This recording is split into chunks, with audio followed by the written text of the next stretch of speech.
La macro, c'est quoi en fait?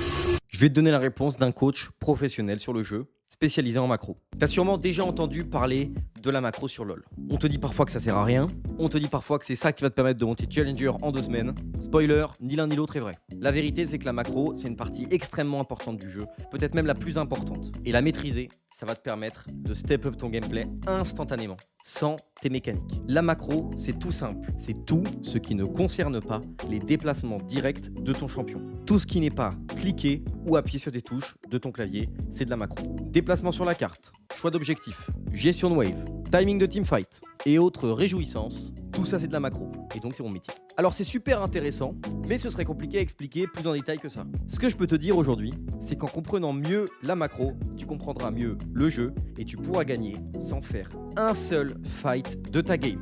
Et ce, jusqu'en émeraude à peu près. Ça veut dire que même si mécaniquement tu es une limace, tu peux monter émeraude si tu as une macro parfaite. Et spoiler, c'est pas si compliqué que ça. En tout cas à ce niveau-là. Alors je te dirais bien que moi dans mon académie de coaching, je propose des cours de macro à partir de seulement 20 € par mois, mais je suis sûr que ça va pas t'intéresser parce que tu vas dire que le coaching c'est un scam. Alors même qu'on a 100% d'avis 5 étoiles et puis aussi qu'on propose une offre, soit tu progresses, soit tu es remboursé. Mais bon, c'est ton droit de trouver que c'est un scam alors que tous nos élèves ont progressé. Au cas où le lien est dans la bio, mais bon, je pense pas que tu vas cliquer. Ce que je peux faire par contre pour toi, c'est te donner une stratégie de macro que tu vas pouvoir appliquer dès ta prochaine game. La prochaine fois que toute ta team est en train de contest un dragon, qui n'est pas le 4e dragon, tu vas les abandonner, courir au mid et prendre la T1 ou la T2. Une chance sur 2 que la team unie prenne le Drake, mais 100% de chance pour que tu prennes une tour. À partir de là, si quelqu'un vient défendre sur toi, tu rotates au Drake et tu gagnes le fight. Si personne vient défendre, t'as une tour gratuite. Et spoiler, une tour, c'est plus important qu'un dragon. Résultat, 100% gagnant. Soit t'as une tour contre un Drake, soit t'as une tour et un Drake, soit t'as un Drake. Qu'est-ce qu'il te faut de plus en fait? Voilà, écoute, au cas où,